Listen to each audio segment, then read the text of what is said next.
नमस्कार दोस्तों, मैं हूं अर्चना प्रजापति एडवोकेट। हमारे channel AP legal information in Hindi में आपका स्वागत है। दोस्तों, आज हम जानने वाले हैं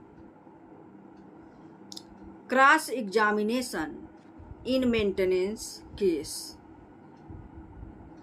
446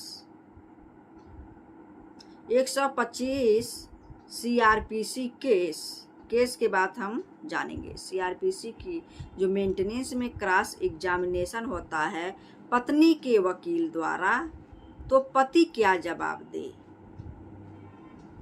अगर पत्नी के वकील द्वारा क्रॉस एग्जामिनेशन किया जाता है तो एक पति को किस तरह से जवाब देना चाहिए जिससे वह भरण पोषण से बच सके। उस पत्नी के वकील द्वारा पूछे गए प्रश्नों का उत्तर कैसे दें जिससे भरण पोषण देने से पति बच सके। ये टिप्स आज हम लेके आए हैं और हमारे चैनल पर आप नए हैं तो सब्सक्राइब जल्दी से कर लीजिए। ऐसे ही नॉलेजेबल वीडियो प्राप्त करने के लिए एक चैनल हमारा और चल रहा है एपी शॉर्ट्स गैलरी, वहाँ से भी इंटरटेनमेंट की बातें, नॉलेजेबल बातें, 1 मिनट की वीडियो वहाँ हम अपलोड करते हैं, उसको भी सब्सक्राइब कर लीजिए।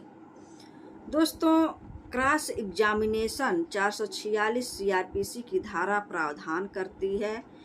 मेंटेनेंस से संबंधित जो धारा है 125 सीआरपीसी है। तो अगर एक पत्नी न्यायालय में पहुंच गई है, पति उसको तलाक दे दिया है या नहीं दिया है, लेकिन वह उसके साथ नहीं रहना चाहती है, पति के बहुत मनाने के बाद भी, तो वह भरण पोषण का दावा करेगी। पहले तो घरेलू हिंसा में फंसाएगी कि हमें पूरे परिवार वाले ने, सास, ननद, देवर, देवरानी, सास, ससुर, रिश्तेदार सभी लोगों ने मारा, पीटा, गाली दिया। घरेलू हिंसा में लाएगी पहले। उसके बाद एफआईआर करवाएगी थाने पर, महिला थाने पर भी जा सकती है, घरेलू हिंसा करवाएगी। उसके बाद मेंटेनेंस का, भरण पोषण का भी जो है दावा करेगी। मेंटेनेंस लेने के लिए, डाइवोर्स देने के लिए कहेगी कि हम इनके साथ नहीं रहेंगे। उसके बाद से क्या करेगी, बच्चे अगर हैं तो कस्टडी भी लेना चाहेगी कि हमारे पास ही बच्चे रहें। कितनी महिलाएं तो छोड़ देती हैं, बच्चे ले जाइए अपने पास। अगर दूसरे पर पुरुष गमन करती हैं उनके लिए बात है कि बच्चों को छोड़ भी देती हैं, लेकिन मैक्सिमम महिलाएं कहती हैं बच्चे हमारे पास रहेंगे। उनका भी खर्चा मांगती हैं और अपना भी भरण पोषण का खर्चा मांगती हैं। बहुत सारा बढ़ा चढ़ा कर भी बात करती हैं न्यायालय में। जब ऐसी महिलाएं जो जाती हैं 1 से 5 केस लेके जाती हैं, 5 प्रकार की केस अपने पति पर दायर करती हैं, उनके ऊपर दबाव बनाती हैं, किसी तरह से उनसे छुटकारा मिले या मेंटेनेंस का खर्चा दे दे। खर्चा अगर बढ़ गया, खर्चा में वह उपस्थिति हो गया पति का, तो वह खर्चा देगा। जितना उसका प्रॉपर्टी है उस हिसाब से खर्चे का न्यायालय क्या करेगा, आदेश करेगा, उसको जो है उतना देना होगा। लेकिन कहीं कहीं मैक्सिमम पति लोग बहुत परेशान हो जाते हैं जब उनके पास उतना प्रॉपर्टी न होने के बावजूद भी पत्नियां जो है बहुत चढ़ा बढ़ा कर उसमें दावा में लिखवा देती हैं कि बहुत ज़्यादा कमाते हैं, हमको 20 से 25, 30 हज़ार या 50 हज़ार तक की मांग कर देती हैं। जैसे प्रॉपर्टी रहता है वैसे वो मांग भी करती हैं, लेकिन गलत तरीके से भी मांग, जो हैसियत से ज़्यादा होती है। जो हैसियत नहीं है पति का देने का, तब भी वह बहुत ज़्यादा मांग कर देती हैं। तो इस संबंध में अगर पति चाहता है कि हमको भरण पोषण ना देना पड़े, हम क्या अपने पत्नी के वकील की जो प्रश्न पूछेगा हम उसका उत्तर कैसे दें, कैसे उसका जवाब सवाल करें जिससे हम भरण पोषण देने से बच जाएं। तो इसी टिप्स को लेकर मैं आई हूँ। एक पति के लिए बहुत ही उपयोगी साबित होगा, भरण पोषण देने से बच सकता है अगर वो सही सही जवाब अपने पत्नी के वकील को देता है क्रॉस एग्जामिनेशन में। तो सबसे पहली बात तो अगर इतना ज़्यादा कहीं कहीं खर्चा दिखा देती हैं कि जो पति का हैसियत ही नहीं है करने के लिए, और इसी तरह से बहुत पीड़ित लोग भी हैं। कहीं कहीं पत्नियां हैं तो कहीं कहीं पति भी हैं। हाँ, अगर आपके पास उस तरह से आप हैं, अगर पत्नी को छोड़ते हैं तो आपको मेंटेनेंस देना होगा। और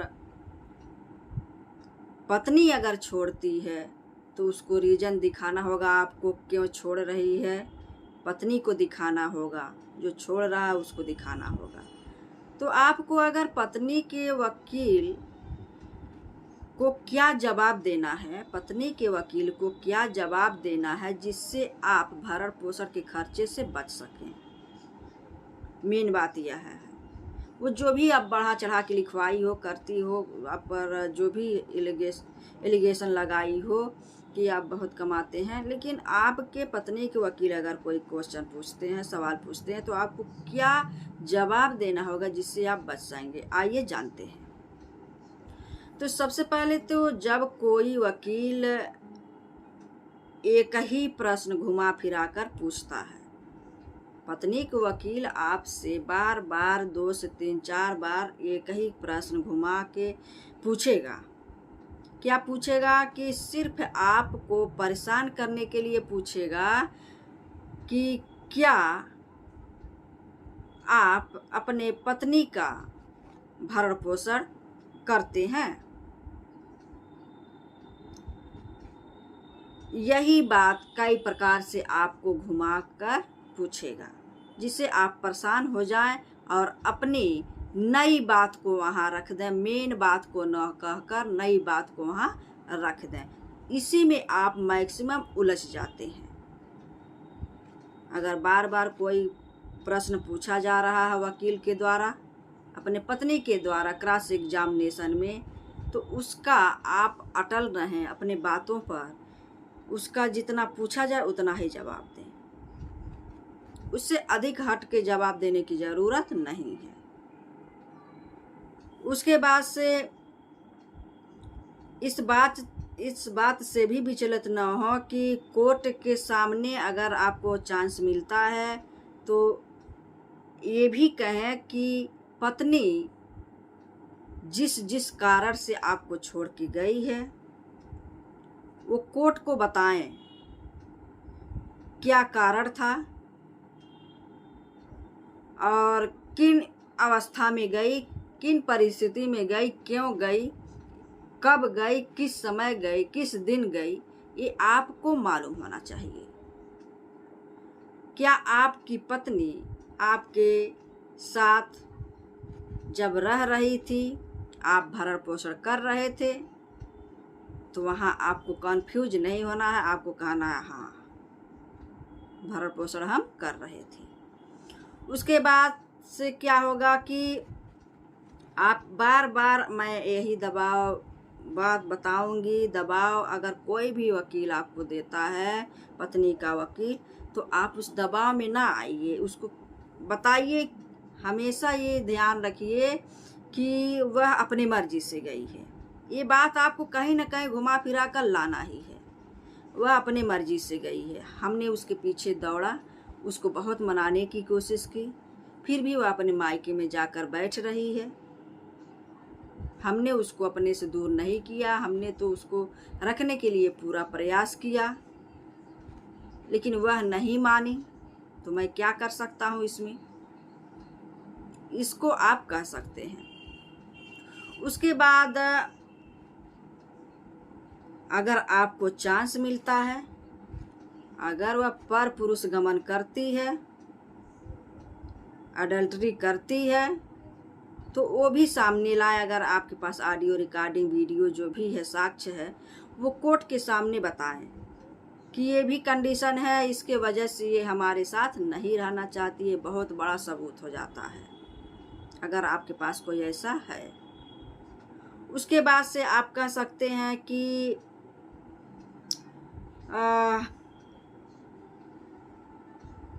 ये भी कह सकते हैं पत्नी भी कमाती है। अगर आपकी पत्नी अर्निंग है, कमाई करती है, तो उसको भी कोर्ट के सामने कहें आपके कमाई से ज़्यादा है, वो अच्छे से अपना भरण पोषण कर सकती है, वो भी कोर्ट को बताएं। ये भी बताएं कि यह पत्नी जो है अपना भरण पोषण भी कर सकती है, उसके बावजूद भी हम इसका एक भी पैसा नहीं लेते हैं, हम अपने खर्चे से इसका भी भरण पोषण करते हैं, हमने इसका पैसा कभी नहीं मांगा। कोर्ट के सामने ये भी कह सकते हैं। उसके बाद से क्या कह सकते हैं आप, अगर पत्नी इस तरह से आप पर एलिगेशन लगाती है, मारते हैं, पीटते हैं, तो आप सीधे कहिए किसी भी प्रकार का ना इसे कोई मारा गया, ना पीटा गया, ना इसको गाली दिया गया, ना इसको घर से बाहर निकाला गया, किसी भी सदस्य द्वारा, मेरे माता पिता, बहन, भाई, रिश्तेदार, किसी द्वारा ऐसा नहीं किया गया है। ये अपने मर्जी से मायके गई है। अगर कोई वकील आपसे क्रॉस एग्जामिनेशन करता है तो ये अपनी बात अवश्य आप रखिएगा। उसके बाद मेन पॉइंट पे आइए, क्या पूछा जाएगा कोर्ट में। कोर्ट में क्या पूछा जाएगा, जैसे सबसे पहला प्रश्न जो पूछा जाएगा कि आपकी पत्नी मायके कब गई। तो यहाँ आपको किसी भी प्रकार से घबराना नहीं है। आपको सही तरीके से डेट मालूम होना चाहिए, दिन मालूम होना चाहिए, समय मालूम होना चाहिए। वहाँ आप बताइए इस दिन यह घर छोड़कर जा रही थी, हम उसके पीछे गए, बहुत मनाए, कोशिश किए, लेकिन यह नहीं मानी, चली गई। ये बार बार आपको बता रहे हैं, ये कहीं ना कहीं घुमा फिरा के आपको लाना है कि ये अपने मर्जी से गई है, हम बहुत कोशिश किए, ये नहीं आई है। ये आपको बार बार किसी न किसी मोड़ पर लाकर बताना है कोर्ट के सामने और अपने पत्नी के वकील के क्रॉस एग्जामिनेशन में।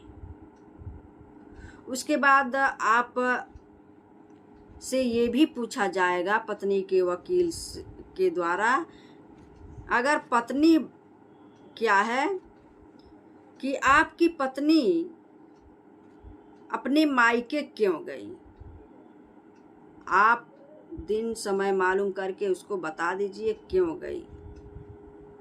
यहाँ पूरा कॉन्फिडेंस से बताना है, यहाँ कहीं उलझना नहीं है, किस कारण गई थी, कब गई थी।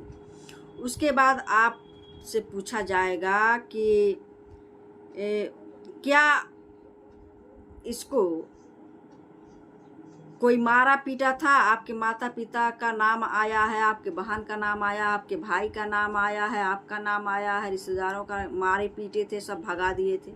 तो वहाँ आप सीधे कहिए किसी भी प्रकार से इसको मारा पीटा नहीं गया था, वो अपने मर्जी से गई थी, बल्कि हम लोग पूरा अगर कोई साथ में रहा हो, बहन भाई जो भी, हम लोग बहुत रिक्वेस्ट किए, प्रार्थना किए, चलो घर, लेकिन ये हमारे साथ रहना ही नहीं चाहती है।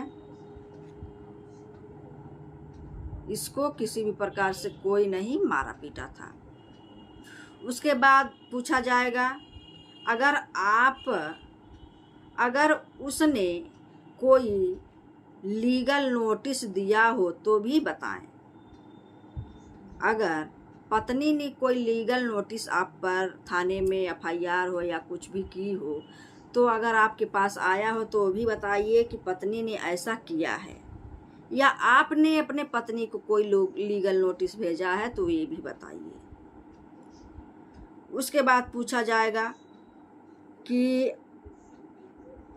आप धारा 9 के अंतर्गत विदाई का नोटिस भेजा तो उसे भी बताएं। अगर आपने किसी भी प्रकार का धारा 9 जो है हिंदू मैरिज एक्ट 1955 धारा 9 यह प्रावधान करता है विदाई का दावा जिसको कहते हैं। विदाई के लिए अगर आपने कोई एप्लीकेशन डाल रखा हो पत्नी को बुलाने के लिए, कोई पंचायत रखा हो, कोई मध्यस्थता के माध्यम से सुलह समझौता हो गया हो कि अब हमारे घर चलिए, हम आपका भरण पोषण करते हैं, वो भी कोर्ट के सामने अपने पत्नी के वकील के क्रॉस एग्जामिनेशन में जरूर जवाब दीजिए। ये सब आपको बताना है। उसके बाद आपसे पूछा जाएगा पंचायत हुआ था, सुलह समझौता हुआ था, वहाँ कहना है अगर कोई हुआ है तो आपको कौन कौन थे सारा डिटेल वहाँ बताना होगा, किस जगह किस स्थान पर किस समय हुआ था, क्या बात हुआ था, घर जाने के लिए साथ जाने के लिए, वो सारी बातें अपने वकील पत्नी के वकील से बताएं। उसके पूछने पर कोर्ट के सामने अपनी बात रखें। उसके बाद पूछा जाएगा आप काम क्या करते हैं, आप काम क्या करते हैं, आप जो भी काम करते हैं कितना कमाते हैं। अगर कोई वकील पूछता है आप कितना कमा लेते हैं, आपका काम क्या है, तो आप बेझिझक होकर बताइए, वहाँ छुपाने की ज़रूरत नहीं है। आप बताइए कि मैं, अगर आप बिजनेसमैन हैं, नौकरी करते हैं, सरकारी है या प्राइवेट है, प्रॉपर्टी बहुत ज़्यादा है, जहाँ से आय अर्निंग होती है, सारी बातें आप बताइए। वहाँ किसी भी प्रकार से छुपाने की बात नहीं है। कितने पति और पत्नी दोनों लोग वही होते हैं। पत्नी बढ़ा चढ़ा कर खूब कहती है, जो भी हैसियत नहीं रहता है पति का, पति भी ऐसा छुपाता है, कहता कि मैं नौकरी नहीं करता हूँ, मेरे पास खेत नहीं है, मेरे पास ये नहीं है, वो छुपाता है। लेकिन ऐसा बिल्कुल नहीं करना है, ये बात अभी हम बता दे रहे हैं। ऐसा नहीं करना, पूरी बात आपको बताना है और घुमा फिरा कर कहीं ना कहीं ये हमेशा उजागर करना है कि अपने मर्जी से गई है। अगर ये अडल्टरी है तो वो भी सामने रख सकते हैं। उसके बाद यहाँ आपको किसी भी प्रकार से झूठ नहीं बोलना है, जितना कमाते हैं उतना बताना है। और अपने पत्नी के मायके में खर्चा अगर कोई पूछता है वकील कि क्या अपने पत्नी को आप जो मायके में रह रही है खर्चा दिए हैं, तो आप सीधे वहाँ कहिए कि हमने उनको कई बार बुलाने की कोशिश किया है, बहुत उनके पास हम गए हैं, बुलाने की कोशिश, वो आ नहीं रही हैं। हमारे पास आती तो हम भरण पोषण पूरा उनको करते, जो कि वो अर्निंग है, उनका पैसा हम नहीं लेते, उसके बावजूद भी उनका हम भरण पोषण करते। यहाँ आप यह कह सकते हैं। खर्चा की कोई बात ही नहीं है, आप कहते खर्चा की कोई बात ही नहीं है। अगर हमारी पत्नी हमारे पास रहे, हमारे घर रहे, तो मैं खर्चा तो भरण पोषण जीवन भर उसका करता रहूँगा। ससुराल में कोई औचित्य ही नहीं बनता कि मैं खर्चा दूँ। उसके बाद आप कह सकते हैं, आपसे ये भी पूछा जाएगा कि क्या आप पत्नी को ले जाएंगे। अगर जाना चाहती है तो वहाँ आप सीधे कहिए हाँ हम ले जाएंगे, हमारे घर चलें, इनका हम भरण पोषण करेंगे। अगर बच्चे हैं, अगर आपकी पत्नी आपके बच्चों से मिलने भी नहीं दे रही है, अपने मायके में लेके बैठी है, अगर आपके पत्नी के वकील पूछते हैं क्या मायके में जो बच्चे रह रहे हैं उनका खर्चा आप देते हैं, आप सीधे कहिए कि मैंने अपने बच्चों से मिलने गए, हम बच्चों से मिलने गए, हमारी पत्नी मिलने ही नहीं दी, हम बहुत ही कोशिश किए उनसे मिलने की, उनसे बात करने की कि हमारे साथ चलो, पढ़ाओ लिखाओ, जो भी है उनका खर्चा, जो भी जितना भी खर्चा बनता है मैं सब देने के लिए तैयार हूँ, लेकिन हमारे पास रहें हमारे बच्चे। आप ऐसा कह सकते हैं। तो ये छोटी छोटी सावधानियां जो है भरण पोषण देने से आप बच सकते हैं। ये आवश्यक रूप से आप जरूर बताएं कि अपनी मर्जी से ही गई है पत्नी, हमने ऐसा कुछ भी नहीं किया है। तो ये जानकारी आपको कैसा लगा हमें ज़रूर बताइएगा। तब तक के लिए इस वीडियो का इंतजार करिए। जय हिंद, जय भारत।